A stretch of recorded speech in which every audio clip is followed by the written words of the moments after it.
Because this room and this group of people is so powerful, has such a huge connection in the community, there's no need for it. But the Democrats are better at unifying than we are. They're better at staying organized than we are, and that's just nonsense. So we have got to figure out a way to come together, to be helpful, to connect with our community, and to not worry about necessarily the people in this room, because again, you're all going to vote. I could never talk to you, and I would never worry about it. But it's your stay-at-home mom that is frustrated with what they see on the news. It is your veteran who feels left out. It is your immigrant who's come to this country, has conservative values, but has not been touched. It is the people we do not sit down and take time to have connections with that I worry about coming out to vote and staying home, just like they did in Virginia. Virginia, we spent over $15 million, just the RNC. In Pennsylvania, 18, for a seat that will not exist in a couple of months, we spent $10 million. And that does not include the NRCC or the campaign. If you do not think this is a cycle where we have got to get our heinies into gear, you're very, very wrong, and I would like to scare you right now. So if you want terrifying graphs and emails and video clippings, I will bomb you with them if it gets you to move. Next slide. So this is a snapshot of what their reporting looks like every night. It'll transition at some point. So when I talk about the sophistication of the field program, what we'll leave behind after I'm gone, what they will do when they take over and are much smarter than me, every evening they report. How many doors have you knocked? How many one-on-ones have you had? Who's your connect rate with? Who told you to go kick rocks?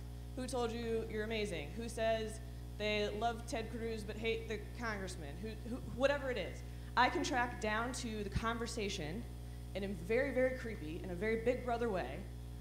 But it's important because I'm going to be honest with you, when I was in their role and my boss told me make 150 recruitment calls a day, there was nobody to track it, and I lied.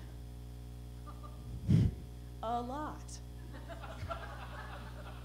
Because I was so overwhelmed by my door goal and my phone goal, and I had no idea how to reach a capacity, and I never got to take a breath. And I tell them all the time, I am paying you to socialize. I am paying you to make relationships and build in your community. Relationships build output, not the other way around. So this is how we do that. One of multiple ways. The field team hates this, for the record. So, as you can see, one-on-ones, 2,830. Petitions, 6,023. This is a big way of how we issue-based organize. So connect with your individuals. If you do not have a team member in your region, I will happily walk through. I will come to any area of the country, or the state, pardon me. It feels like a country, it's very large. Again, when Ohio complains about drive time, I like the mileage. When they're like, you have to fly to El Paso? Yeah, it's like 14 hours if I never went to the restroom. Like heaven help me, yes. A different time zone. Like, what? It is 43,188 door attempts. We are integrated with almost every campaign in the state. The governor's team and I work very closely together. We have the same app system. And when I tell you that I can see the little dots in the state that are moving as you connect to the door-to-door, and I know how creepy that is, I watch it often. I can tell if there is cheating. I can tell if you are just being asked to come in for tea, which please don't go inside someone's home. Like, I can tell all of those things, and it's so important because now this information is yours. Next slide, please. So what we'll accomplish by the end of the year? Yes, sir, sorry about that. We will knock over 500,000 doors, not including what we've already done, by November. That does not include the governor's team that we work with very closely. That does not include Ted Cruz's team, your congressional members, none of that. And we have in-depth relationships with all of these people. And to be also very clear, again, this is the floor. I would like to knock 1 million doors by the end of the cycle with just our team, and we can absolutely do it through relationships. We will have well over 20,000 phone calls made, and what's great is the program that we're bringing into the state now, you can all call from home. You can do it on your smartphone, you put your headphones in, you do not have to pick up a phone and put it down, you only talk to an individual when they are connected to you. The connect rate on these phones is 5 times what the old VoIP system was. So we will have nursing home call nights, we will have it in classrooms, we will have it at college campuses. This system comes to you. I pay for it. If you want it, ask. That's all you have to do. We'll engage with over 1,500 volunteers across the country, or the state. Again, I'm outpacing Ohio, who has 4 times the amount of team members that we do.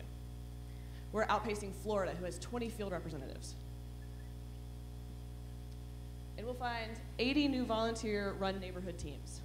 Again, these people aren't paid. They just really care about the country, and they know a conservative leadership is the best way to do it, no matter the minutia of the policy we use. We have new creative ways to engage in the community. I've been to Eagle Pass twice now. I've been to every border town.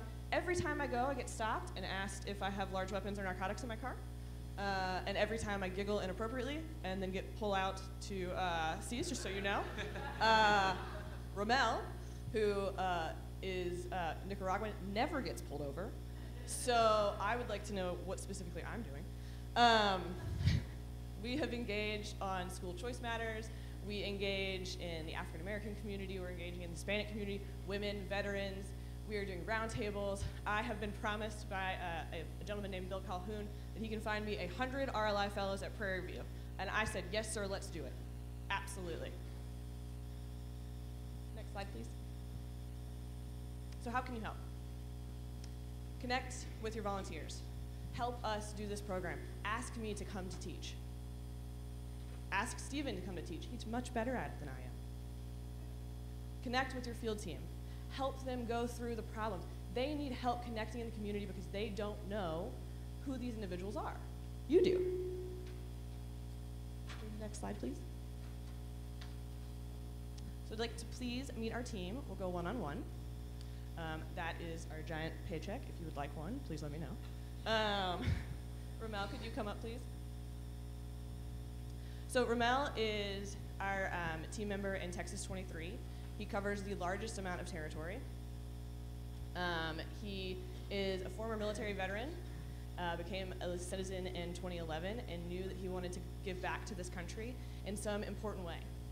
He has been a blessing, teaches me a lot every day, and he's going to give you a little bit about his time. Thank you.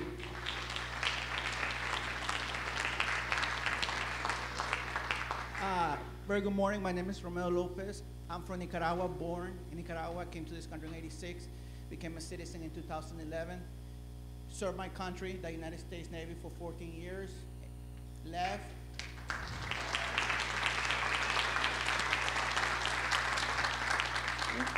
Decided to go to school at 35 years old, sitting down in the same room with 17-year-old kids, so it was kind of weird, okay?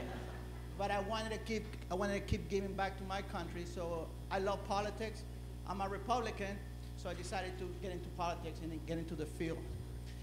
I cover San Antonio all the way to El Paso, West Texas. And my biggest advice to you guys is do not be afraid to engage the community in areas where we're not welcome. I was not afraid to engage the community in Eagle Pass. Everybody told me, you're going to waste your time. That's a stronghold Democrat. My first RLI, I invited 12 people. 12 people showed up. 2 weeks ago, I put a booth in Noches Mexicanas. It's a festival for 3 days. I had 200 signatures in support of bringing God back on schools and pro-life. So wherever Latinos are, you have conservatives. The problem, the issue is knowing how to talk to them. Because the same Latinos in Eagle Pass and Del Rio, you cannot talk the same way when you're talking to Latinos in Uvalde, okay? It's a completely different turf, for that matter. So know the people, know the message that you gotta put. Once you have it on the table, if they don't wanna deal with the border, that's fine, but you already have it on the table. And you can tell them, you are a Republican, you've been voting against your principle all this time, you didn't even know it, okay?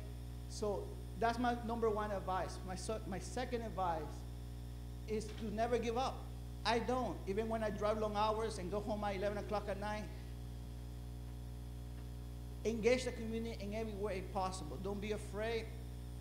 I had great success. The few great success that I had in my turf is being mainly because of one person. And I'm very, very sad that she's gonna leave, and that's Miss Terry, the walls, okay? She opened, and she's part of the SREC. And when I came here, I didn't know anybody. So I called her, and I sat down with her. and she drilled me for an hour, okay? And after she felt like I was in the good, that I was good, that I was truly a Republican, then when the chairmen of the county didn't want to pick my phone calls, I gave her a call. I say, Terry, I need to talk to Fernando. She goes, okay, give me a second. Call him now. And then he will pick up my phone call. So the power that you guys over here have in the SREC is immensely. And without her, the success that we've been having in West Texas have never been possible. Well, thank you. I'm going to miss you. And that's all. Thank you. Thank you, Ramon. Our next team member is Jesse Grady. He works in CD 27, has a very, well, they all have unique districts, but very unique district from Nueces County into the tip in. He came from North Carolina. We stole him. I'm not sorry. He started out as an RLI fellow. So he's a great example of what this program can do. Started out as an intern, a fellow, intern for the Trump campaign in North Carolina, and then got snatched by myself because I had met him there and stole him pretty quickly. Jesse. Thank you, Christy. So Todd Hunter once told me that some speakers do a better job when they don't talk very long. I think I'm one of those, so I'll make this quick. I'm really proud of what my team's accomplished in Texas 27. One of the great things about being on the field team is finding people that do your job better than you. And I've been really lucky to find a lot of those people, and that's why we're having so much success. In the past month, we've met with almost 200 unique individuals, party activists, stakeholders, people that Republicans have never talked to before in some cases. And that's what we do. That's what we do all across the state. Coming up, April 14th, we have a big day of action. It's national and statewide, and the Republican Party of Texas is going to be working with Governor Abbott's team and all of our stakeholders and all of our local officials and candidates to really just hit as many doors as we possibly can and show the Democrats that that blue wave that's coming, we're going to meet it with a red wave. We're not going to roll over. We're not going to give them the territories and the districts and the counties or even the precincts where they think that they can win. We're not going to give those places up. We're going to fight for those places. And on April 14th, I know all of our teams are going to be going to places and knocking doors in places where you're going to find a lot of Republicans that haven't been reached out to before. I encourage all of you to get with your field staffer. I know Janie Melendez has been incredibly helpful to me. I wouldn't have had the successes that I've had if it wasn't for her help. And I think all of us would agree that our SREC members have been hugely helpful. Every single one of you can make or break a field team. Every single one of you can make or break a success and how an election goes in your area. You are all critical and you are all hugely important, and I really look forward to working with all of you, and I thank all of you for your support. And that's all I have for that. Thank you. Our next team member is in CD7. He focuses in Houston and then the surrounding circle around that. He is a local Houstonian. Probably said it wrong. Apologize. Mark was graciously allowed to be promoted from Chairman Paul Simpson. I did not steal him meanly. He was given. I wanted you more, Mark. Mark has been a huge asset in a lot of ways. He is such a positive voice on this team. He knows the ins and outs of Houston. He's helped in post-repair for Hurricane Harvey. He's helped us engage in places like Prairie View and Montgomery County. Without him, this team would really be struggling. Mark. Thanks, Christy. Can you all hear me? All good? Okay. Yeah, so my name's Mark Irie. I handle kind of the greater Houston area, so Harris County and all surrounding counties. I do a lot of work with the Harris County Republican Party, with the Abbott team, with Team Cruz. A lot of my work over the last few months has been going to, say, Montgomery County or Fort Bend County or Brazoria County, all these outlying counties, and finding the people that maybe have slipped through our cracks over the last few years. You know, Harvey really did devastate a lot of the Houston area, so a lot of the work that I've been doing is figuring out, you know, which neighborhoods are being rebuilt, which neighborhoods have people moving out or people moving in. And most of my focus this year, or this election cycle, is going to be in CD7. That's John Culberson's district.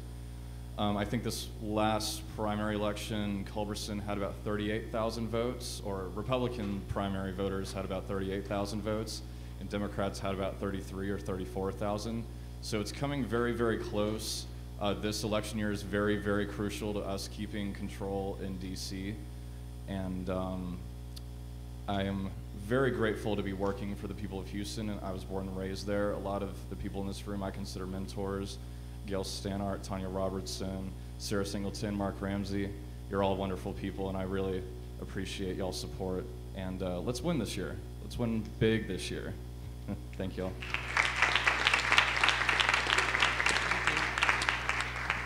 Joel James, I see you back there, you can't hide. Joel is from Georgia. He helped us win in, I'm gonna get the congressional district, Karen Haskell's race? Georgia 6, thank you. Joel is wonderful at his job. This is the longest he has been in a field program and a team, so it's been wonderful to be able to see him grow from past those, bad habit slash and burn RNC field programs we've had in the past. He's taken in stride and connected all across his Dallas community. Colin, Tarrant, Fort Worth, Denton, but Joel. Thank you, Christy, for that great introduction. My name is Joel James. I cover the DFW area. So for the past couple of months, I've been doing that. She outlined one-on-ones, house meetings, and doing the RLI trainings, which have been great. Those are the best time that I get to actually talk to any unique volunteers who want to be more engaged. I get to kind of, not mold them, but I kind of get to tell them how this is how the party works, and this is how we want to engage into your communities and build off of issues and off of team building. Like she said before, Peace Sessions is my main objective in Dallas, and so every day reading articles, Politico, I kind of get worried about that district, and I want to make sure that I work hand in hand with the Abbott team and the Sessions campaign to make sure that we win in November.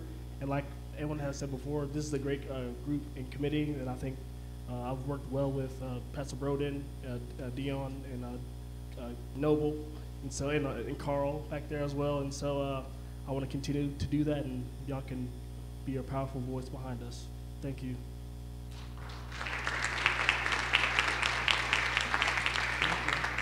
Can you show me the screen since it went down over here? Oops. Sorry, thank you. Our two other team members are Stephen Wong. He's the Deputy State Director for the state of Texas. Spencer Davis is your data center guru. I would like to say a very kind PSA for Spencer. Please know it's just one of him.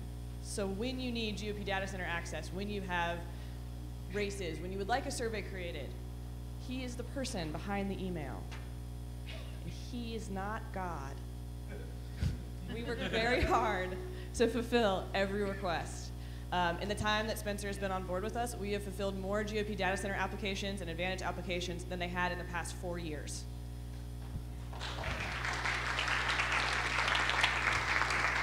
I'm very proud of the work that we have done.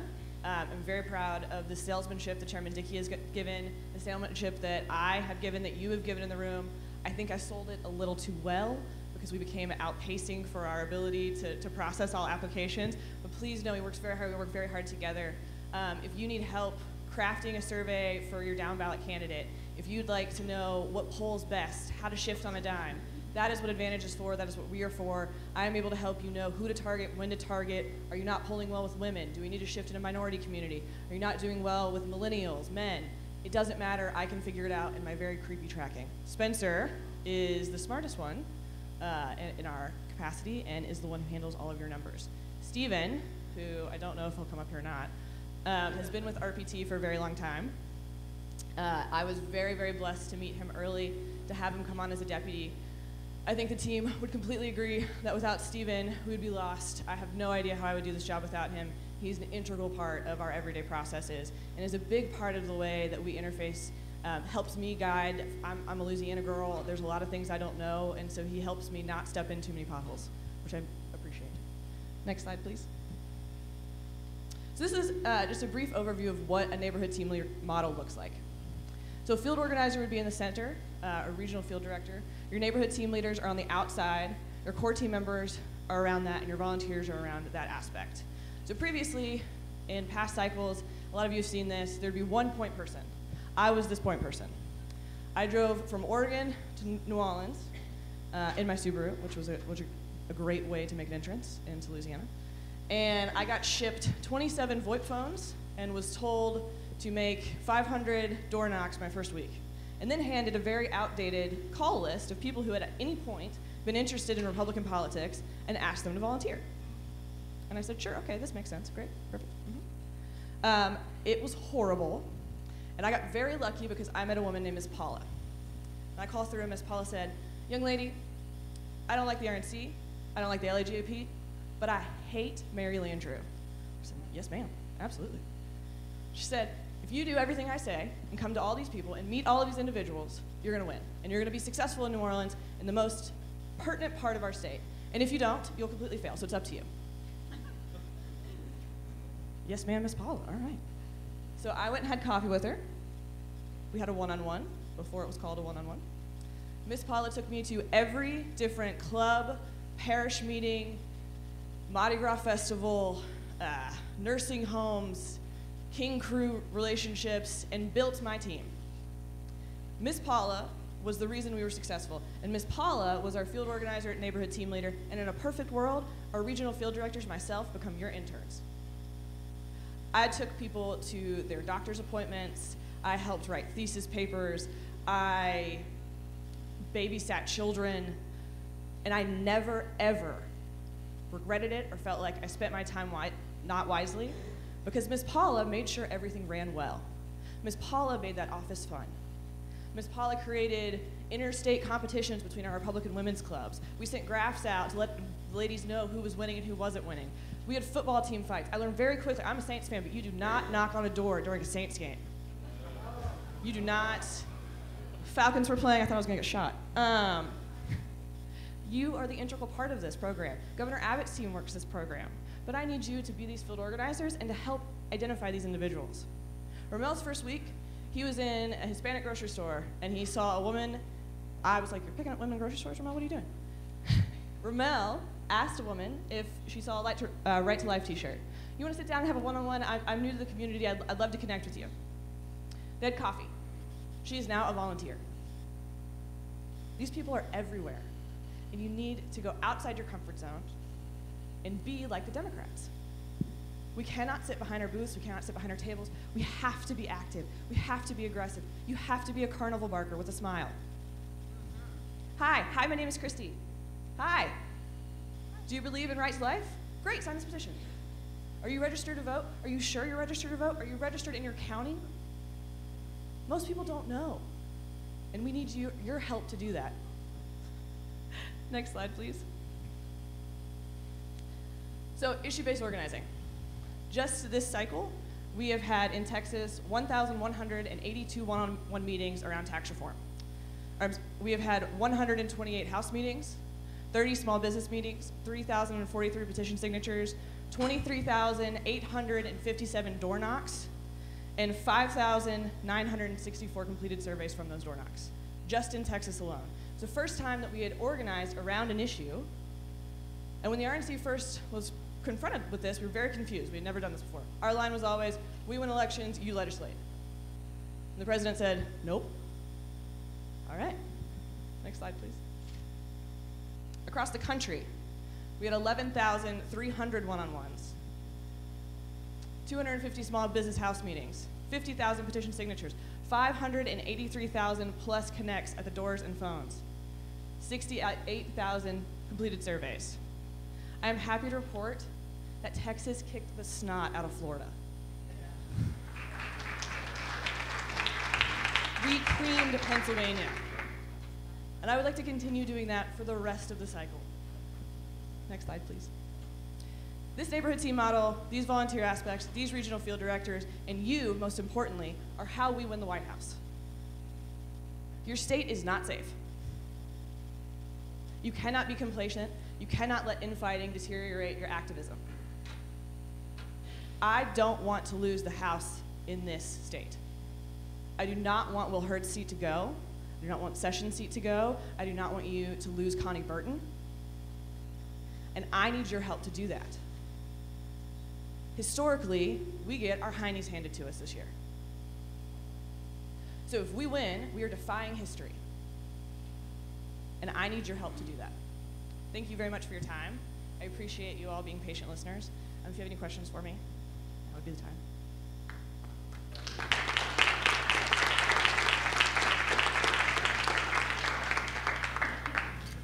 Testing. Okay. Good morning. Chris McDonald, SD6. I represent East Harris County, a predominantly Hispanic area.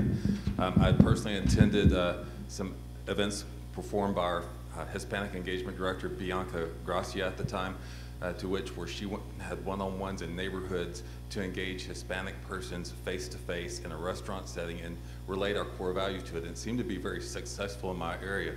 Also noted that she was very active in developing Hispanic pastors and letting them know that they have our common beliefs, what she referred to as her Hispangelicals.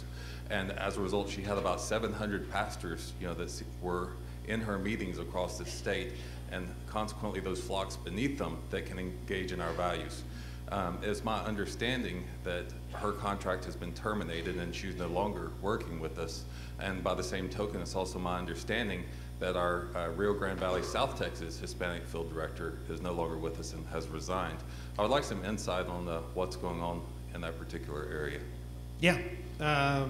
So we had some legacy employees who had been brought on before we started implementing this approach, which this approach has been proven to work nationally.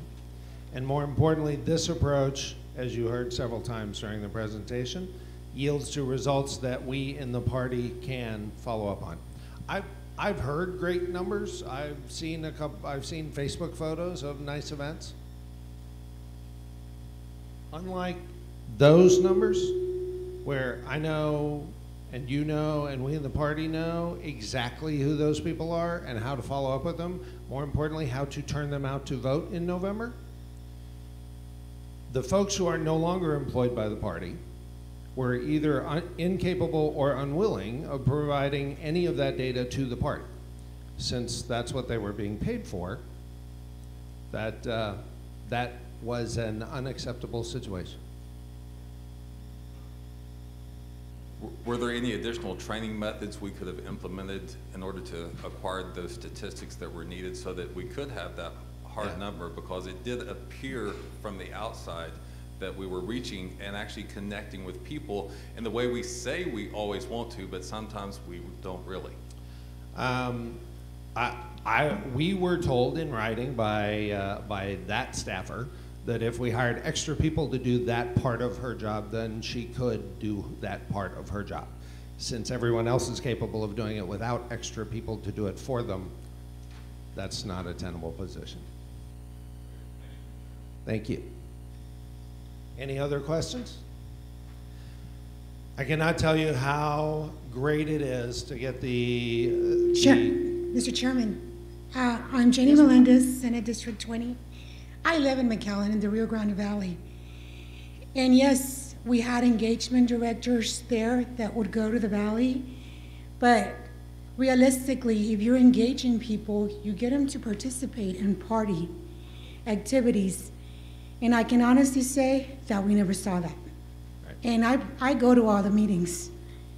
So again, Jesse Grady, I see how active he is. Now, I understand, if we hire somebody, what are they doing? I want to know.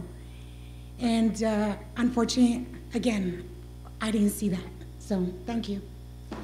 The measure of the effectiveness of something is not how good the picture looks. The measure of the effectiveness of something is how many new people show up in our party. And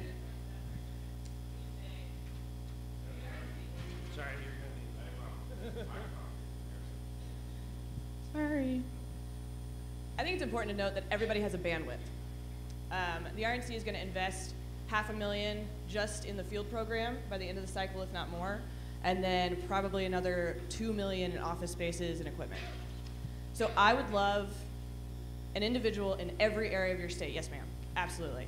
I have higher ups and bosses, and I do not get to make all of the decisions where people are placed. But as more funding comes in, as we're able to raise money, I would put someone all across the state if it was able.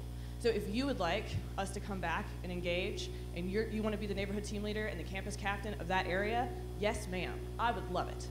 I will go wherever you want. And it's meetings like this that is very helpful for me to understand where we're falling short. We want to be as successful as possible, and I need the most feedback possible in order to know where we can do the best job moving forward. Everybody's valuable, everybody has a place. I just need to connect with you more often. So I apologize, and we will absolutely come down. And I could not think of a better segue at this moment talking about our efforts across the state and raising more money than to introduce our amazing Victory Chair and my state senator, Senator Don.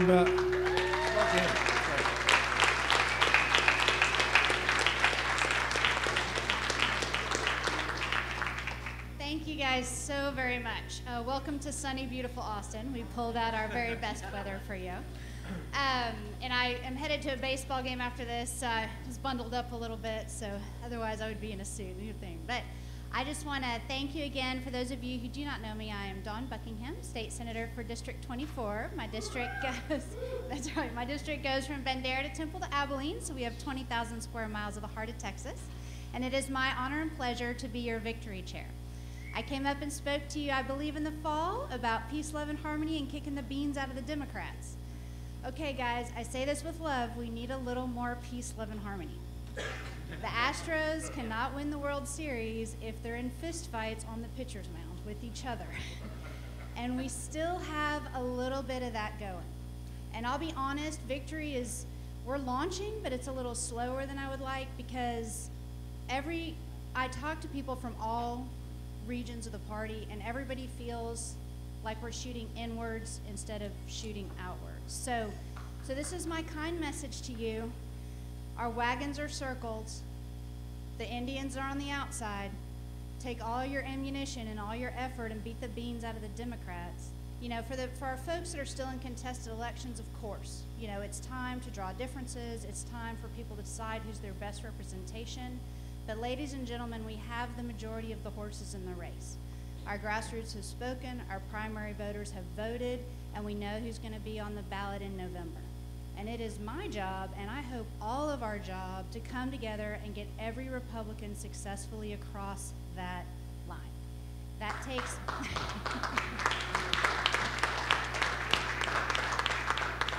So that takes the financial ability. I would like to just give an additional shout out to Christy Wilkinson. She's amazing from the RNC. And her whole team. It is really great because we are really partnering from the precinct level all the way up to the RNC, being sure that we don't have duplication of efforts, being sure that we're efficient with our dollars and our efforts, and being sure that we're reaching as many people as we can. Just to let you know a little bit of what we're up to, we have our first big expenditure for Victory will hopefully come in July. We have 600,000 Texans that requested a mail-in ballot but didn't vote. That is low-hanging fruit. Those are people who took the time to request the ballot, will probably be voting in November. So we're going to do a big outreach mail to them. That's about a $600,000 price tag. So we're going to have 2 events. We've got one coming up in Dallas. We're going to have another one in Houston.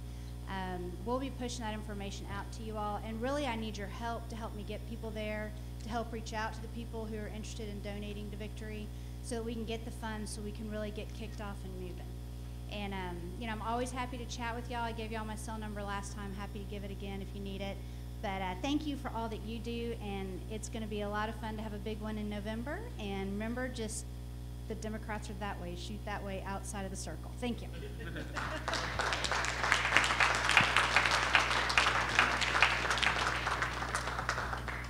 Thank you very much.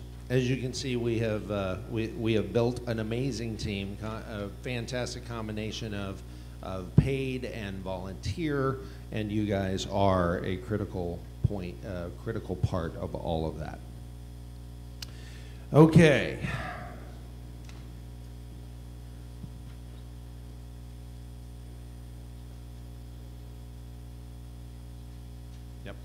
We're running a little bit ahead. I think I would like to go ahead and do the officials committee report, if there's no objection. Okay. Seeing none. The officials committee continued to meet in February and March to review the budget. As you heard in the treasurer's report, our efforts are continuing to exceed our fundraising goals and keep our costs in line. The committee heard an update from Rick Potter yesterday on the search for a sublessor. And pursuant to the booth policy adopted in the January meeting, I am to report that the booth application for the Log Cabin Republicans has been denied by staff. If there is no further action by the SREC, that denial will stand. Is there a motion on the subject?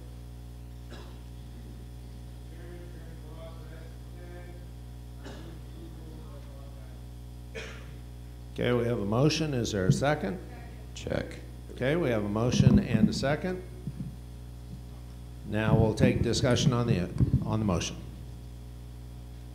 Thank you, Mr. Chairman. Jeremy Blosser, SD10, speaking in favor. Affirming our belief in God, we still hold these truths to be self-evident, that all men are created equal, that they are endowed by their Creator with certain inalienable rights, that among these are life, liberty, and the pursuit of happiness. Throughout the world, people dare to dream of freedom and opportunity. The Republican Party of Texas unequivocally defends that dream. We strive to preserve the freedom given to us by God, implemented by our founding fathers and embodied in the Constitution. We recognize that the traditional family is the strength of our nation. It is our solemn duty to protect innocent life and develop responsible citizens. We understand that our economic success depends upon free market principles. If we fail to maintain our sovereignty, we risk losing the freedom to live these ideals. So goes the preamble to our state platform. I begin there because I'm sure a lot of the debate today will focus on what our platform says on marriage. It's obviously there, it's in the preamble, the principles and the planks, but something else is also there, and that's opportunity. With liberty and justice for all, so ends the pledge to the flag we said a bit ago, as we do at every meeting of every EC, every committee, and every club in the Republican Party. We say we are the party of the big tent, the party of equal opportunity and equal protection under the law, the party where if you agree with me 80%, you are not my 20% enemy.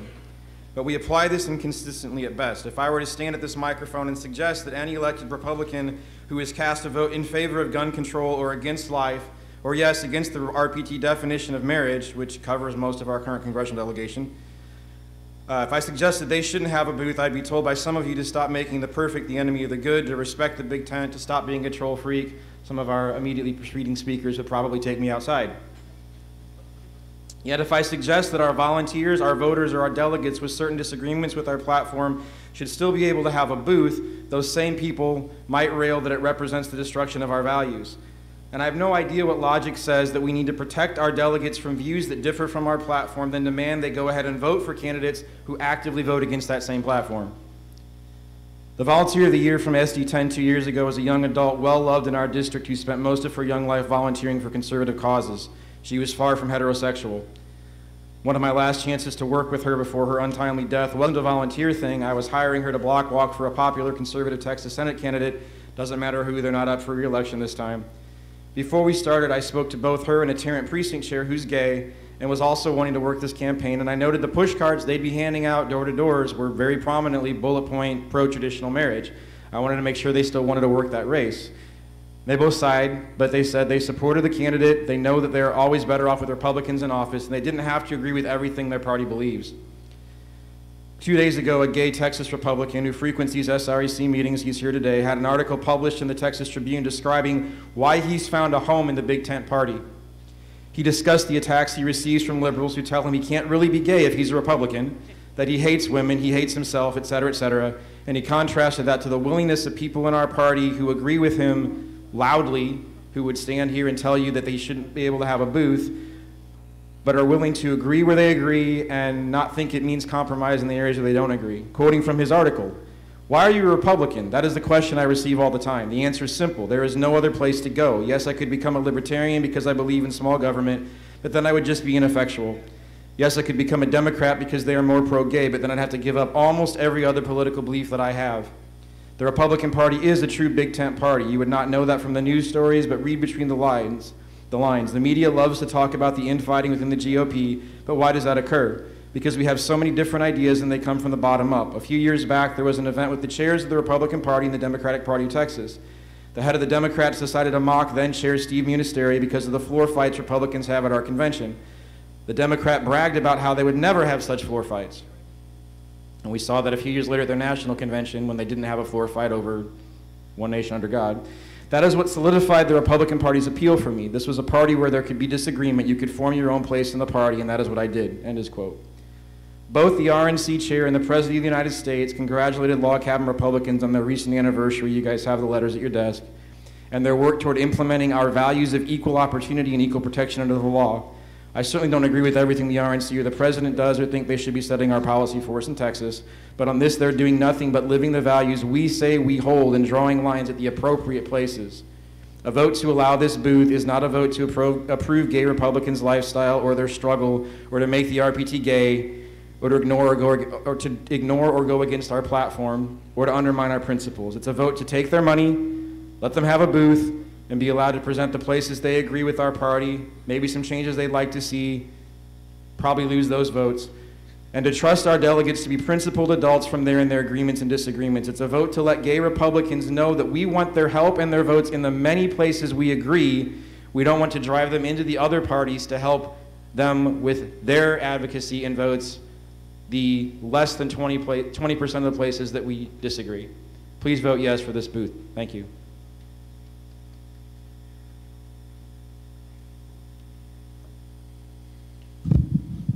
Mr. Chairman, Terry Holcomb, SD3. I don't really want to be up here. I think it's unfortunate that I'm up here and I'm speaking in favor of the motion. I'm very disappointed that we're having to have this conversation. We have a letter from the Republican National Committee that says the Republican Party prides itself in being an inclusive big tent party that fights for the values that make America great. We are fortunate to have a strong freedom-fighting advocates like the Log Cabin Republicans with us. And we stand with you in pursuit of individual liberty, limited government, and equal rights under the law. That is what the RNC has said. What it appears we're saying is we want to put you in a wheelbarrow and roll you over to the Democrat Party because we don't want you in our party. I hope that's not what we're saying. I have to believe, ladies and gentlemen, that everyone here has a good intent in this discussion. But I'm concerned that we're going to start acting like Democrats and be scared and need safe spaces. It appears that there's some concern that somehow this organization is going to come in and change our entire Republican Party, people who have values, who live these values each and every day. Folks, have y'all seen my wife? I'm pretty secure.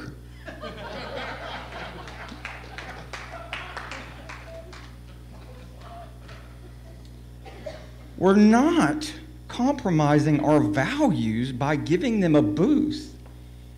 We hear the Reagan 80-20 rule all the time, but I don't think that people really believe that, and this vote will certainly indicate whether we do or we don't. I happen to be working with the Log Cabin Republicans who I disagree vehemently on a particular issue, but agree with them wholeheartedly with the other 90%. One of the best presentations I've seen from Freedom. They are going around the state and giving Freedom First. We're just giving them a booth. We're not asking them to come in and indoctrinate people. And we're being inconsistent if we do not. And I think that is going to be an important message that we send today. Either we are consistent with what we hold true, because we have given other folks booths that not only disagreed with an issue on our platform, but openly worked against it. And it was an immigration platform. Openly worked against it. We can talk about the Federation of Assembly of Hispanics. I might not be saying that right, but they were an auxiliary, and they got a booth at the platform, and they absolutely worked against the immigration platform in our plank openly. And then you had the whole, what did we have 3 or 4 sessions ago, the organization that, by the way, still has a booth. Ramp. I mean, I told somebody, let's send the dope smokers to convention and tell these guys they can't come. Guys, they want to work with us on property taxes. Guys, they're working hard on conservative issues. For us to tell them that we don't want them is unwise and unprincipled. Please support this motion. It is not going to end our world to give them a booth. Thank you.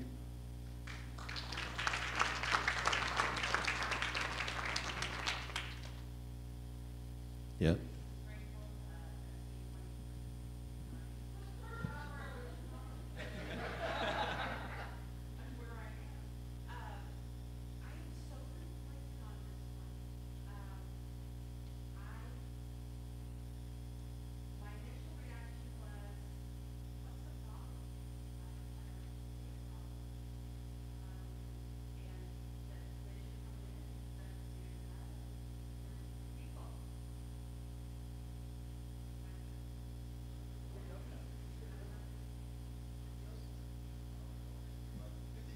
Hello? Okay.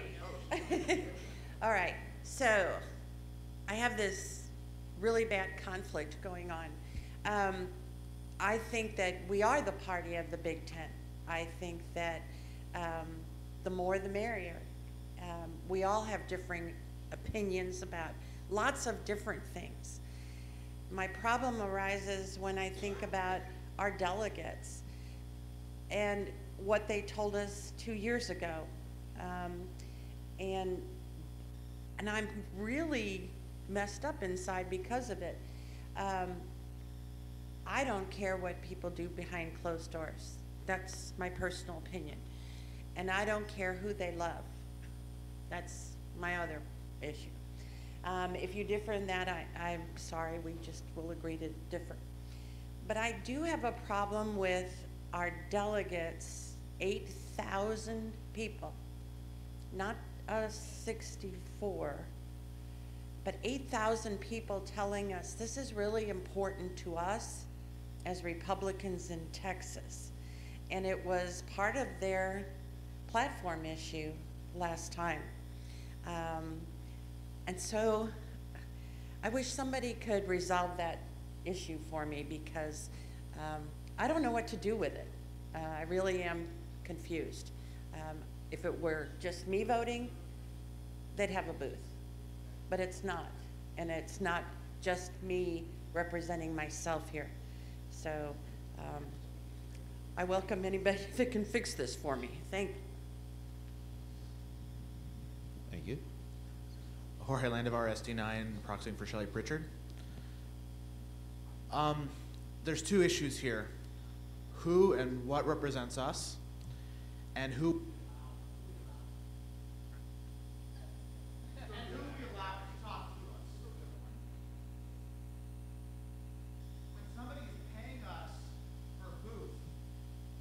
paying to represent us. We're not asking them to represent us. Oh, sorry.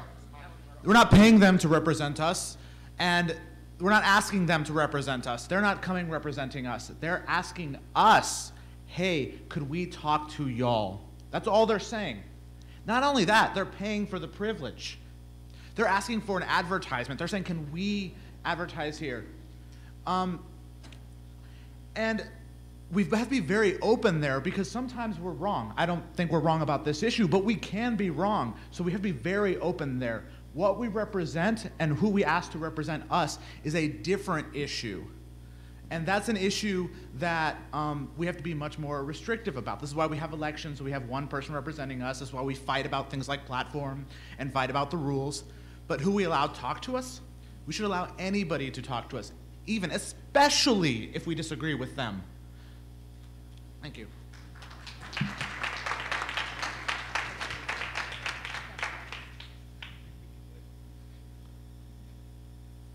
So are we on over here? Should I try it? Yeah, the microphone's not working, but I believe Morgan's been Morgan's been around for a little bit. Hi, it's Morgan Graham, SD27. I'd like to read something on the TexasDemocrat.org website. Texas Republicans are setting the stage, exclude and hold prejudice against Texans. The Texas Democratic Party officially invites the log cabin Republicans to sign up for a booth at our Texas Democratic State Convention and share their ideas about the future of our state. We celebrate the diversity of our party, which is what our state convention is all about. Sign our card welcoming the log cabin Republicans to the Texas Democratic Party with the donate button at the bottom. I find it very disturbing that the Texas Democrats are more welcoming towards conservatives, some conservatives, than we are. Now, I know a number of Democrats, at least in my area, that are pro-life, that are pro-traditional marriage, that don't approve of certain personal behaviors, but what they will never do is send those people away, because these are the hounds of destruction snapping at our heels, and they are lean and they're hungry. And they're hungrier, and in this case, more aggressive than the sword some of us are willing to fall on over a booth fee. And I'm not saying that we have to agree with what people do behind closed doors. It's really not our place to be policing that, on the other hand. But lastly, at the rate that we're going to run out of people to kick out of this party. And having sat on state platform the last 2 state conventions, being told that as a Catholic, I'm not really a Christian and I'm going to hell, by a member of the platform committee, and also during a time when a log cabin Republican, who didn't present himself as such, they just figured it out, was discussing a tax plank, which, by the way, they've made many contributions to our state platform with regards to fiscal policy.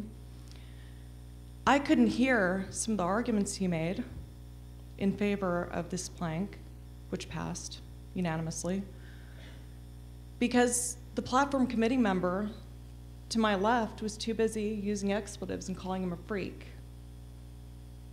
So when we talk about this platform, I did not spend hours and hours and days of my life away from my newborn to create something that will be weaponized against our own people. So when we keep using the platform in this way, I find it very repugnant, and so do many who have dedicated huge portions of their lives towards strengthening it. Thank you. Melinda Frederick, Senate District 4. I appreciate all the conversations we had. I had opportunity to talk with log cabin Republicans yesterday after the officials committee meeting, prior to the officials committee meeting as well. Had great conversations, had conversations that this party needs to have, that I'm thankful we're starting to have. We haven't had them before, not like this. Maybe, I know people have quietly with one another. Certainly the young Republicans are having these conversations, but we're not having them at convention. And maybe that's not fair to say, but I'm welcome being corrected on that. But my point being is that we have a platform that the delegates overwhelmingly supported, and I, like Lisa, have to stand with what the delegates voted on last time. I've had numerous, well, I shouldn't say numerous, that's exaggerating. I've had several emails from people saying, please don't vote for the booth. The delegates told you what they believe. We are under the platform that was passed last time. What I would challenge you, Terry, was a great speech, and I can see why you're a pastor, because you really, Terry Holcomb, and others as well. I challenge you guys to go have those speeches, those talks to the platform committee. Every single one of you. Go talk to the platform committee with the passion that you just shared. I also challenge SREC members to consider who you're sending to the platform committee. Send people that are willing to listen. But at this point, to ask us to go against what was in the platform last time is exactly what the Supreme Court, and I'm sorry, this may be heavy-handed, maybe it's not exactly, but it's very close to what the Supreme Court did when it made gay marriage the law of the land and overruled the states. That's what we're being asked to do right now, and I will not do that in good conscience to the convention. So have this conversation at the convention, please.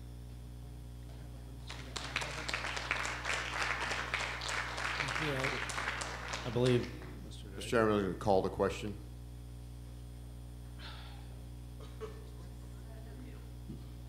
We've been trying to have this for years, and I was standing in line. If we could continue, that'd be great. Okay. We have a motion to call the question. All those in favor of ending debate, say aye. Aye. All opposed, say nay. Nay.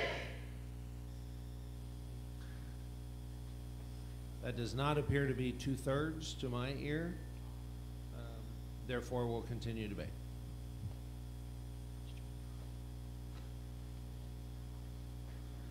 My name is Scott Stratton. I'm SD 19, and I think the situation is as this. It's okay if a homosexual or a lesbian wants to be a delegate, wants to be a precinct chair, wants to help the party and everything, but a booth promotes the ideals of the sponsor, of what they are about. 2 years ago, as I was the treasurer of Bexar County, Robert Stovall was encountering the Log Cabin Group, and I did a ton of research on their website in Texas. They have changed their website. They had 14 items, 10 of them were completely against our platform. So this is how the candidate ran just recently as a Republican but was a Democrat, saying the things we want to hear but voting completely differently. A booth promotes the ideals and the understandings of what the entity is, not what they say. And that's the only thing why I would be a no on this situation. I don't have a problem being a precinct chair, helping someone that's in that situation, having them be a delegate, having them promote the party, but not a booth that promotes their ideals. I think you were next. Yeah, I'm sorry, I was trying to be gracious to make sure that the SREC members got to go first, if you'd like. Either way, Jason Vaughn, Texas Young Republicans. First off, let me say that thank you, first off, for not ending debate. This has been going on for years and years, and it's nice that this is finally happening, that we're finally having an open discussion, both in officials and... If you'll step back like 3 inches. I apologize. You'll avoid the feedback. My apologies. And whatever happens, first off, thank you for having an open discussion this time. And for those of you that are really struggling with this, have really thought through this, Lisa, really appreciate that. Some others that have spoke to me personally about it. Texas Young Republicans 2 years ago unanimously passed a letter promoting an open booth policy. You know, personally, I'll take money from anybody. If we want to call, if Hillary Clinton wants to donate to the Republican Party, bring it on. The Hillary Clinton Republican Outreach Club sounds awesome to me. Like, I will take their money.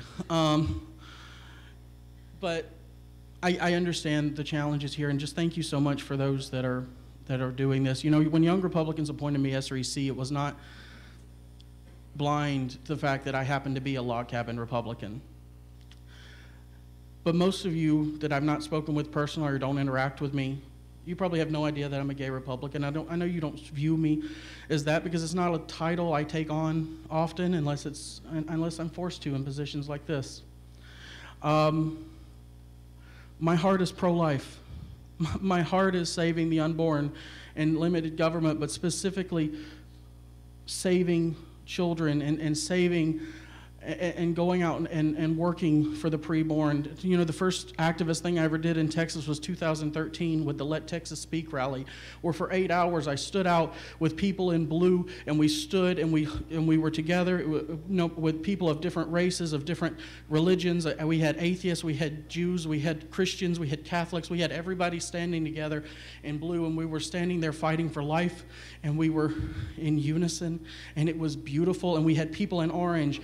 We were in the outdoor rotunda shouting above us. And many of you might remember this story because that's when they started yelling "Hail Satan" at us. And it became trending on Twitter for 3 days. I say the best thing I ever did for the pro-life movement was get "Hail Satan" trending on Twitter for 3 days. Because after that, nobody wanted to associate with them. That's my heart. That's the reason I want log cabin Republicans to have a booth. That's the reason I want them to feel welcome in this party. That's the reason young Republicans need to feel welcome in this party. That's the reason college Republicans need to feel welcome in this party. It's the reason Republican women need to feel welcome in this party, because we all know they only vote how their husbands tell them. That's the reason Hispanic Republicans need to feel welcome in this party. It's the reason Asian Republicans need to feel welcome in this party. It's the reason every single Republican needs to feel welcome in this party, because we have more than one issue we are fighting for. We are fighting for things that matter. I need the assistance. We need the assistance. We need every single person.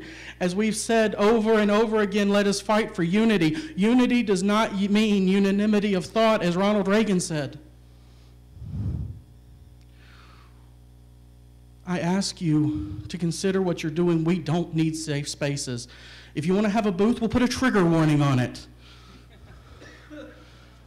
We're not a college campus. The college Republicans yesterday told us the number one thing they're fighting for is to have a space on campus. The number one thing they are trying to fight for is to have a booth so they can speak out, including the gay college Republican presidents. That's what they're looking for. They fight for that every day, and we mock the left every time they deny it. We say, what are you so afraid of? Because you know why? Because it makes you look weak. It makes us look weak when we say our principles cannot withstand that. I was told yesterday if we want the log cabins to have a booth, then we have to change the principles of this party. But even the log cabins are not trying to change the principles of this party for that. There are people that want to. I'm saying that the Texas log cabins have no interest in doing that, but you're saying, I'm going to force you to change the principles of this party. 2/3 of young Republicans, unanimously, young Republicans voted that they should have a booth. The vast majority of young Republicans, many young Republicans, I want to get my statistics straight, I'm trying to use the right words, I'm sorry. Many young Republicans still believe in that principle. And you are telling us that we can't believe in that. You're telling us that we have to say, I'm going to fight for that principle to be taken out, even though I agree with it, just so I can have an open party. It makes no sense. I am begging you to consider what you're doing. We hold our activists. We have AT&T coming to have a booth. AT&T gives millions to Democrats. I don't think anybody has a problem with AT&T giving us a lot of money and having a booth. Anheuser-Busch gives millions to Democrats. They're having a booth at our convention. They are sponsors of our convention. Does anybody have a problem with it? We are a big tent party. We are a party that, as you've heard Senator Buckingham say earlier, we're in danger, but yes, but we can fight. And I'm speaking too long, I apologize. I'm going to end with this. The Republican Party, both in this state and nationally, is a broad party. There is room in our tent for many views. Indeed, the divergence of views is one of our many strengths. Let no one, however, interpret this to mean compromise of basic philosophy, or that we will be all things to all people for political expediency. Within our tent, there will be many arguments and divisions over approach, method, and fled even those we choose to implement our philosophy. Seldom, if ever, will we raise a cheer signifying unanimous approval of the decisions reached. But if our philosophy is to prevail, we must at least pledge unified leadership for us as a candidate in support of the ultimate decision. Unity does not require unanimity of thought. And here's my challenge to you. It is the duty and responsibility of the volunteer Republicans not to further divide, but to lead the way to unity. It is your duty, responsibility of privilege, not to tear down or attempt to destroy others in the tent. Excuse me. I'm going to end it with that. And thank you so much for that, for your time. And I've spoken too long. I'm sorry. Point of information. Yes, sir. Point of information, David Halverson, SD12. Yes. Mr. Chairman, did you speak specifically to the issue as to why this issue has come before the body? Oh, yes, I believe I did. Where did it come from? I believe Why are we in the doing this? introduction I said this has, I said that per the booth policy, this was, because this application, the booth policy you all passed, says that prior to this meeting, if a booth application is denied by staff, and we have very tight restrictions on when that would happen, if a booth is denied by staff, a booth application, then it is referred to the officials committee. If the officials committee does not take action or does not approve, it then is brought to the SREC. If it had come up next week, it would have stopped at the officials committee, but since it came up prior to this meeting, it's here. Did the officials committee choose not to act and to bring it before the body? There was, yes, there was no action taken as a result of the officials committee meeting. And why did staff? There was one motion made in the meeting to approve it. That motion failed. Therefore, there was no action taken as a result of the committee. Okay, thank you. And finally, did staff, same part of the information, and why did staff give reason for denying the booth? Yes, staff policy is that anyone who's had a booth in the past is able to be approved automatically by the vendor who runs the system and takes the initial application. Any vendor who has not been approved in the past or has not had a booth in the past gets automatically referred to staff. Staff's instruction is to approve any booth for which they are unaware of any opposition to any principle. Their position was that there was a potential conflict with one principle, and therefore they referred it to they denied it to refer it to the officials. Thank you. Tammy Nelson, SD6. Yes, ma'am. First, I want to talk to those that think that allowing this booth changes our platform and goes against what the convention said. That is not what we're doing. It does not change our platform. It gives a dialogue between people that may oppose something that you believe. Last convention, there was at least 2 booths there that I opposed, that I disagreed with, but they still had the right to be there, in my opinion. If you think about what we go to convention for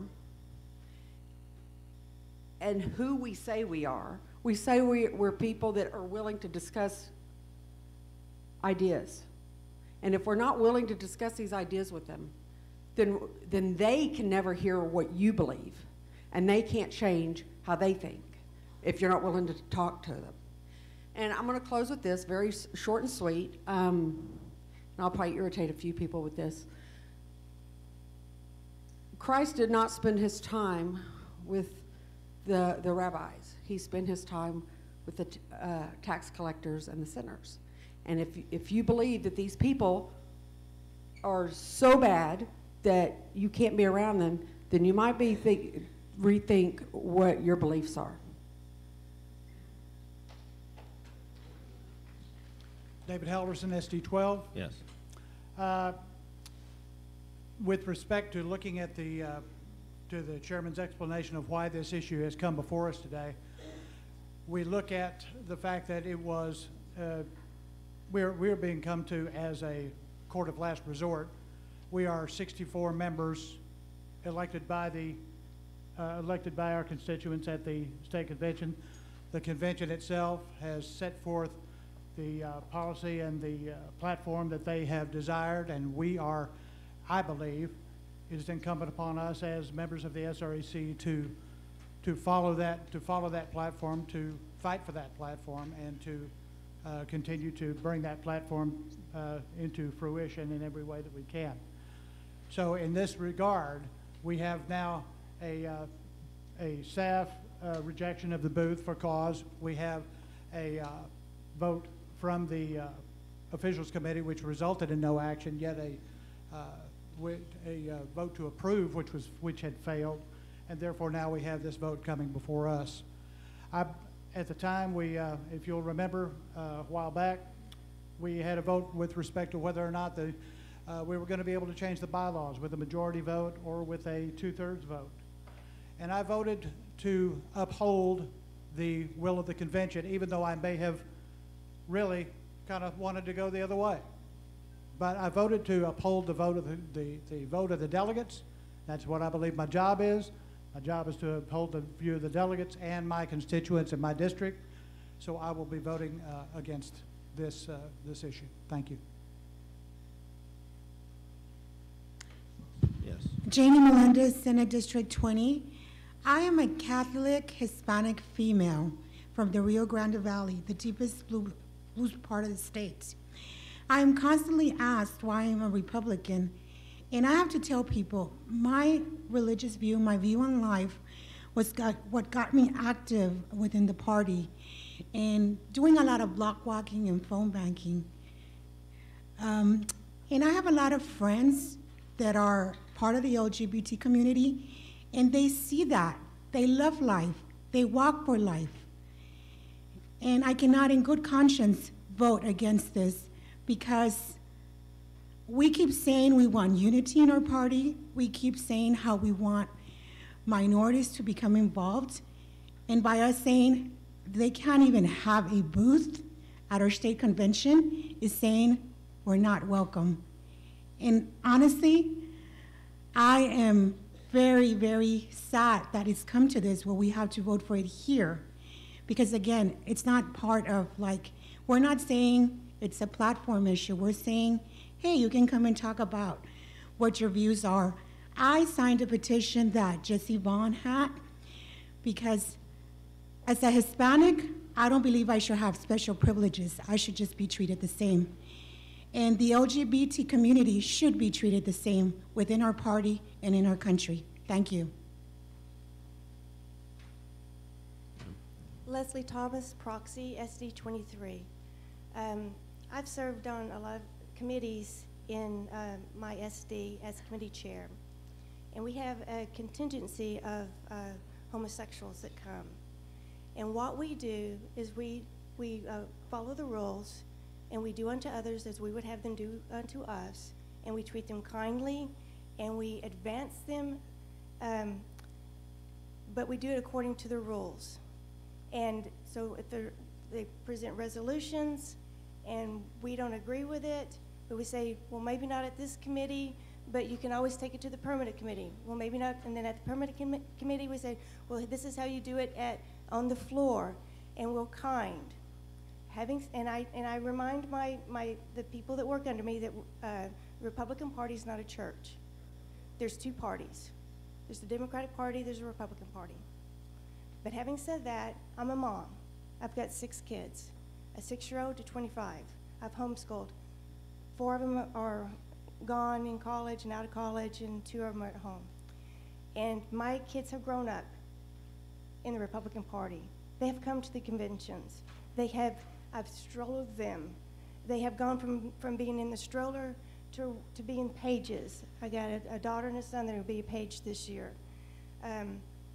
They run the convention. They're all over the place. They'll be in that exhibit hall. They'll be exposed to that booth, and that is, in their little eyes, us promoting a lifestyle that we come firmly believing against. Our Creator God is displeased with this lifestyle, loves them, sent His Son to die for them, but is displeased with this lifestyle. So, as a mom with children that are going to be at the convention, I would like to have and knowing that there are other moms like me at this convention. I know them. I see them every 2 years. That they would like the peace of mind that this will not be have a stamp of approval by the Republican Party of Texas put on it. Anyway, I urge you to vote your conscience. If they are accepted, we will love them, we will be kind to them, and that is what I'll have to say. Mr. Ramsey? Yes, Mark Ramsey, SD7. I, like Terry, would rather not be at the microphone here. Personally, I don't think we should ever serve as an appeals court, as Melinda pointed out, for something we've been directed to carry out on behalf of the convention. Now that said, there's been some arguments up here. It's a very emotional issue. We probably most, if not all of us in this room, have some gay friends or maybe even some gay family members. We are not silencing anyone by refusing to allow them to, as Jason said, have an advertising booth at our convention. They have ample ways that they continue the dialogue, and we dialogue with them. They can certainly vote. We still have a secret ballot in this country. If they find themselves more in agreement with the Republican Party, I don't think any of them in that category would vote against Republicans just because we deny a booth. We have the ability for them to be delegates and alternates. We have no litmus test on who can be delegates and alternates to our convention. Even they, as delegates and alternates, can show up and petition the platform committee to change what's in our platform. Now, several of you have mentioned that we are here representing the grassroots and those 6,000 or 8,000 people with their instructions from earlier or 2 years ago. What I don't think anybody's mentioned is that when it comes to the pro-traditional family type planks in our platform and our principles and our preamble that refers not just to traditional families, but to the laws of nature and nature's God. We are not preventing them from going to that platform committee and trying to do that. But what people have not mentioned so far, I think, is that all of these planks go back multiple platforms, at least to 2008, 2006. And we've had this debate over and over and over again, every time right before convention. And what has been the response over time of the platform convention or platform committee and the convention? It has been to strengthen those pro-family planks. The platform that was passed 2 years ago was stronger on those pro-traditional family planks than any platform in the history of the party. Now, to me, that is a clear message that they might not even want us to function as that appeals court, as Melinda put it. And I take that representation very, very seriously. The next point, and I'll try to be brief, but y'all know me, I can't be real brief, is that we just heard a stellar, one of the best in the last year or two, financial report. And what was the driving force behind all this good news on our financial report? It's because we as a party are actively promoting what is in the platform. And that is getting response. I personally, at least in the Harris County area, I've never seen the grassroots so excited about us supporting the platform. Several of you have mentioned, I guess Jeremy to start with, that this is really not a big deal. We're not giving de facto approval to anything. And while no, we're not saying approval in the in a formal sense, not in a gold seal of approval sort of thing, it nonetheless is an advertisement. And you know, yeah, maybe they're with us on property taxes, and maybe they're with us on limited government, and you know, a number of things like that. But and I mean this with all respect, as Amy says, they are not having that booth there to promote low taxes or smaller government. That booth is there as an advertisement for the lifestyle. As Leslie said, we will have very impressionable youth at that convention. I don't think when you look at the culture war raging in this country, the family is under attack. And I'm not saying this particular group is helping to attack the family, but this is one of the ways the traditional family is being attacked. And with that, with all due respect, we're not squeezing anybody out. Everybody can talk. We're just saying we don't want them to advertise at our very pro-family convention. I ask you to vote with me against this resolution. Thank you. I could ask the body to please keep the noise down. So I have 2 quick points of information. Fernando Trevino, SD 14. First point of information is whether or not we've approved a booth for any other gay Republican organizations like the Metroplex Republicans, this convention or previous conventions.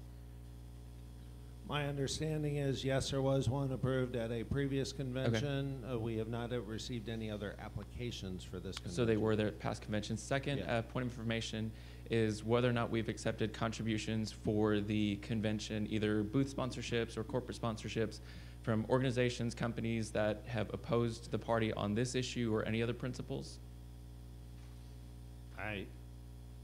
We have received a lot of sponsorships from a lot of people. And they're not all 100% with us? And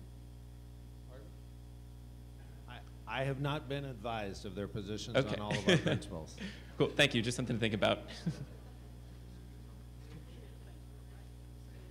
Yes, ma'am. Tanya Robertson, SD 11. I'm going to agree with a lot of what was said, what Mark said, and what Melinda said about us representing our delegates that elected us. Again, we've had this conversation over and over and over. And as a mom that had a daughter serve in 2 state conventions as a page, and she came home with some stories, and I don't care what anybody does in their bedroom. Seriously, it is your business. But to allow this organization to advertise and have a booth at our convention is giving the perception, whether we agree with it or not, it's a perception that we're agreeing with that lifestyle. And with the hundreds of pages that we have working there,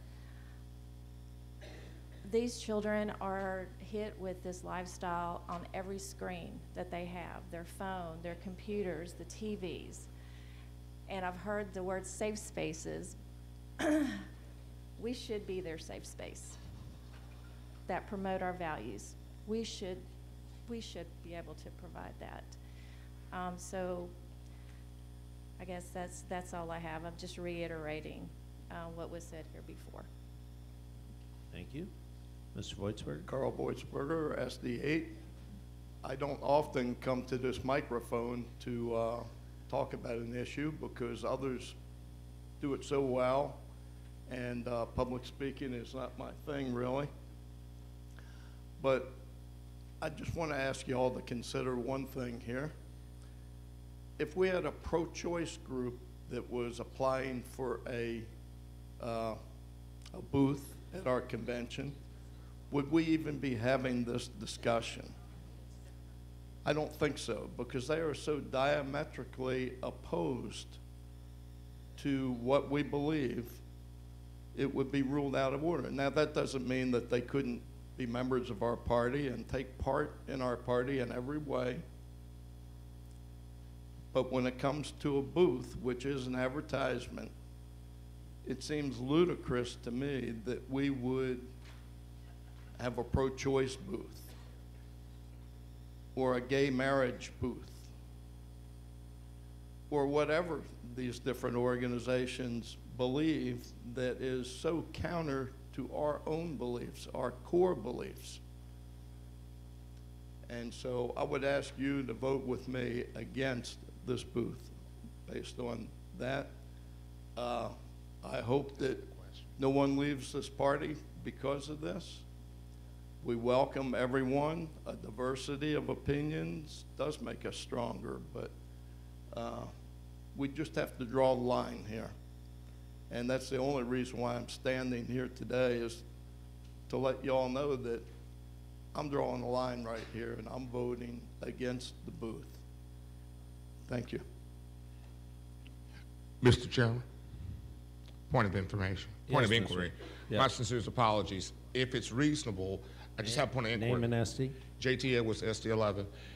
With regards to the subject that's currently on the floor right now, can you tell me about, have we budgeted money for additional security given the sensitivity of the booth in question? Has that been taken into consideration? No. Okay, thank you, sir. Thank you.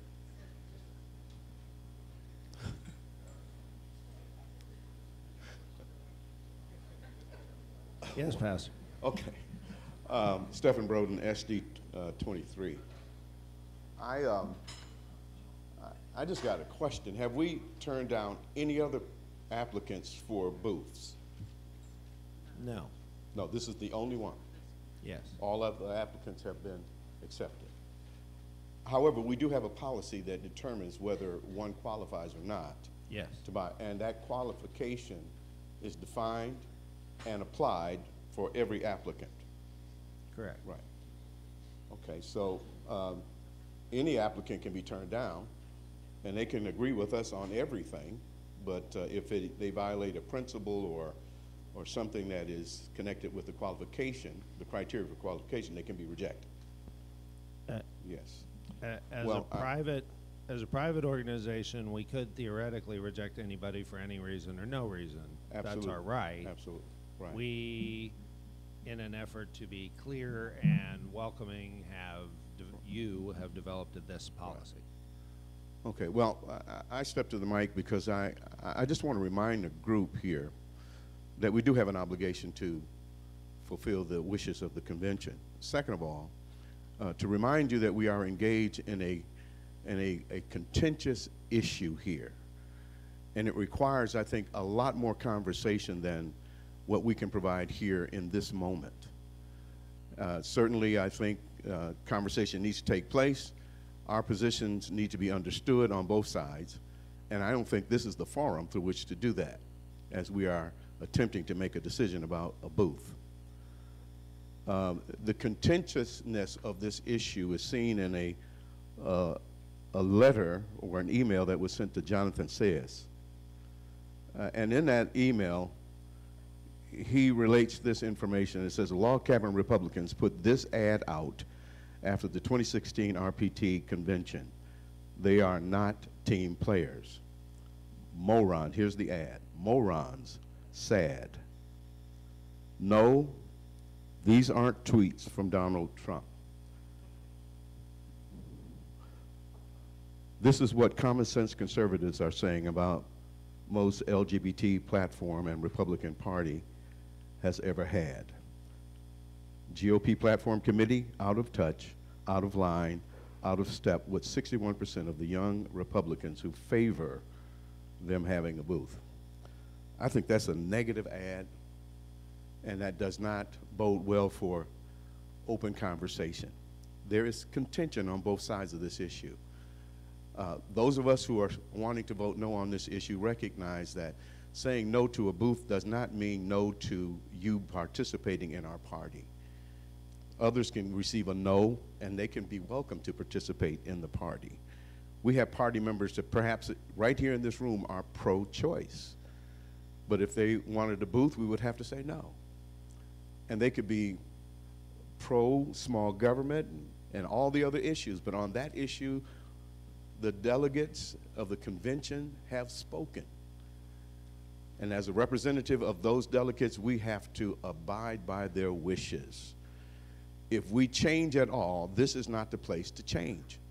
If you want the policy to change, go to the convention and participate there to pursue the change. Make your argumentation, persuade as many folk as you can, and maybe you can win the day. I don't think so, but nonetheless, that's where that should take place. I don't think we should be here trying to change the wishes of the delegates at this time. And I'm going to vote no. Not because, that's one of the reasons why I'm going to vote no, but the other reason is because of my values. It was Pat Buchanan who said in 1990, at the Republican convention, we are engaged in a cultural war. And what we're seeing is that the values of our nation are changing. And certainly, when the values change, people are going to stand up and try to stop those changes, and others are going to try to push to make the change. And what are the repercussions of those changes? How does that impact the psyche of my 5-year-old son, or my grandson, or my daughters, when they hear me preach from the pulpit an idea that's being contradicted in the public square? They're going to say, Granddad, Pastor, you're the bigot because you're preaching the will and purpose of God, when everybody else is trying to push a doctrine that is contradictory to the scripture. That's why I'm voting no. That doesn't mean I hate lesbians and homosexuals. I love them all and love for them to come on in and be a part of the family of God. But God has a determination and a standard, and I'm bound to that standard. Thank you. Mrs. Fredericks? Yes, Senate District 4. For what purpose are you addressing? I am going to respond. Debate or a motion? Debate? Debate. Okay. Actually, yes. And if you would, since and it's not really debate, it's actually, and I suppose it's considered debate if you're going to put those categories. But since it's debate to answer, and we have 2 members up who have not yet addressed the body in debate, I would ask you to defer for a moment. Okay, sir? Mark Dunham, SD 29. My personal feelings about whether someone's gay or lesbian, from a personal standpoint, there's one judge that judges us all, and I'll leave it in his more than capable hands to sit there and answer that mail. But the one thing that I would like to sit there and point out to the body as just a point to reflect upon. Last session, we sit there and voted. I've heard defenses of this particular organization being able to put up a booth because they believe in 70% or whatever it is, pick a percentage of our conservative values. But this last session, we've sit there and voted to censure one of our own members of our own party, to sit there and condemn him because he didn't do what we wanted him to do. And I kind of scratch my head. There's a little, just as a point to reflect upon, there seems to be a different standard this time. I'm glad to hear that we're all working together, but I would ask you to sit there and reflect upon that when you're making your decisions. Bula, thank you.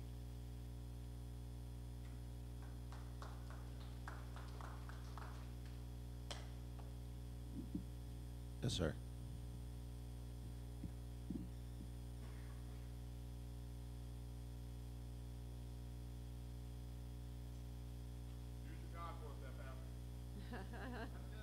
There you go, all right.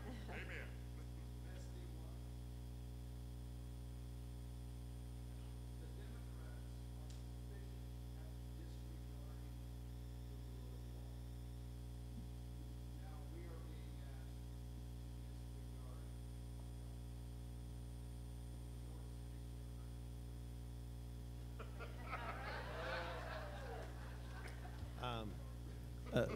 For what purpose, Mr. Holcomb? Debate or motion? Okay, then I'd ask the same of you. Thank you.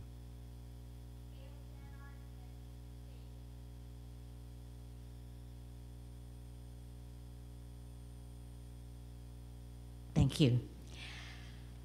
I would ask the body one question. What would your Senate district do if this question were proposed to them? What would they have done a few weeks ago? I know what my district would do. I live in probably one of the most diverse districts. And certainly on this issue, the Log Cabin Republicans are quite represented there and most welcomed, and have been a viable part of our Senate district, and have been encouraged to come to previous state conventions and have been successful in lobbying the Platform Committee on different issues. But at this past convention, we had one person to stand up at the end of the convention and propose a resolution to remove planks number 79, which is the Defense of Marriage Act, and plank number 80, which is overturning Obergefell versus Hodges. There was a spirited debate, and then the body voted, and I was sitting on the front row. The vote, voice vote, was so overwhelming, I felt it. And it was a resounding tornado wind of no. No question. I know how my district votes. And at this point, that is the way I'm going to vote. I will vote no. Mr. Chairman, I will make this quickly. Melinda Frederick, Senate District 4. If we could, we've got the, this is the policy and procedure that was passed Correct. in January. Could you roll it down just a little bit so we can see the one just before? Okay, there. Back up. Okay, stop right there. The last full paragraph that begins with individuals, groups, or entities that intend to distribute literature or other information that is contrary to RPT principles may be denied space at the discretion of the RPT, and so that's why this is before us. I just wanted to mention, and this is why I came to speak, is having been on the officials committee in 2016, and it was mentioned, bless you, it was mentioned, sign language, it was mentioned that Metroplex Republicans were given a booth, and I wanted to clarify why, so that we don't seem to be inconsistent, is because it was the Metroplex website, Republicans website was looked at. There was no indication as to where they stood on this issue or on any issue. I mean, or I don't know, but it was not, there was not information. They were not going to be passing out literature that was contrary to the platform, nor was there anything on their website indicating disagreement with the platform. So that is why that one was agreed upon, and that's the difference here. Thank you. Mr. Chairman, Terry Holcomb, SD3, two purposes. I have a point of information. Okay. When the RPT staff made the decision to reject this, it's probably a smart decision, actually. What principle were you concerned that the Texas Log Cabin Republicans would be opposed to? Is Kyle in the room? There we go. Kyle? Actually, if you would address the microphone.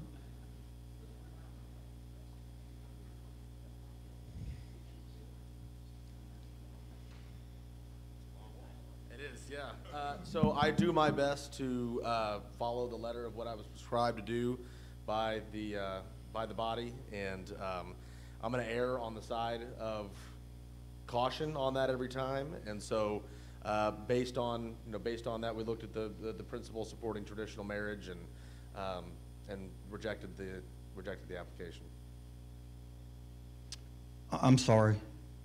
Did you say the Texas Log Cabin Republicans oppose the principle number 6 of traditional marriage?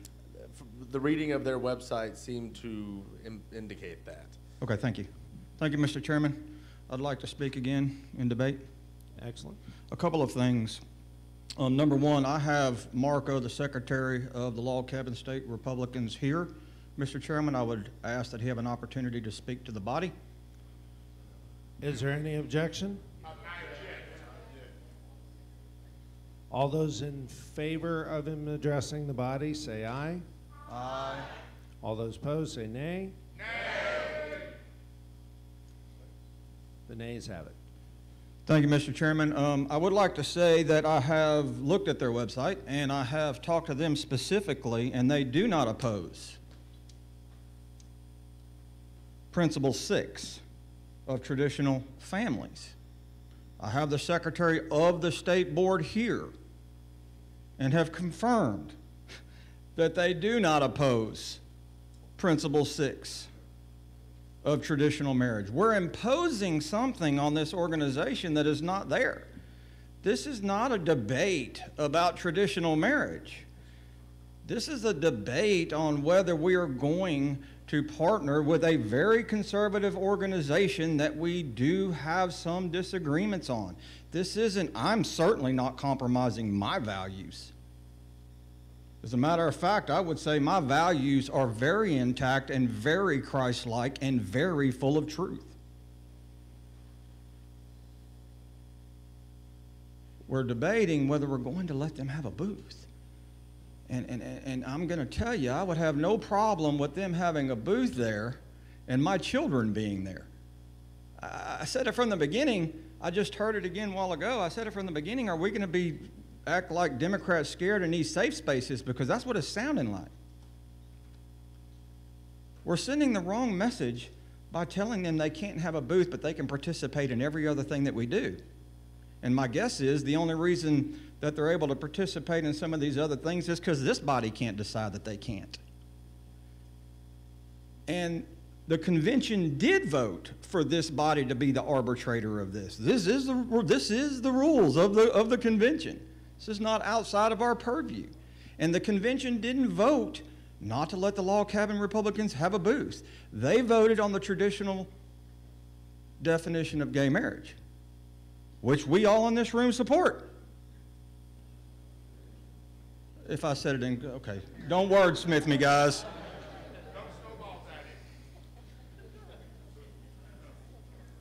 We're not violating any values. We're not violating any principles. We're not even violating any directive of the convention by giving them a booth. But what we are doing, understand that this does have real consequences. What we are doing is we are saying you are not welcome in the Republican Party. It is what you're saying. That may not be your intent, but that is how they are going to take it. Please support this motion. Thank you.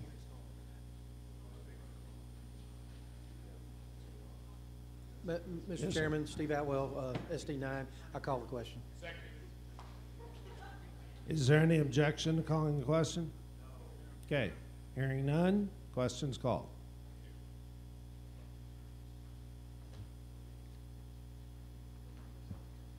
The motion is to approve the application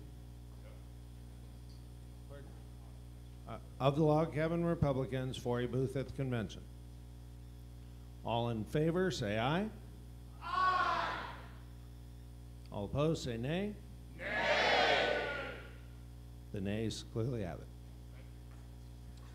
Okay, it being past 12:15, it is time to adjourn for lunch. Please be back in 20 minutes.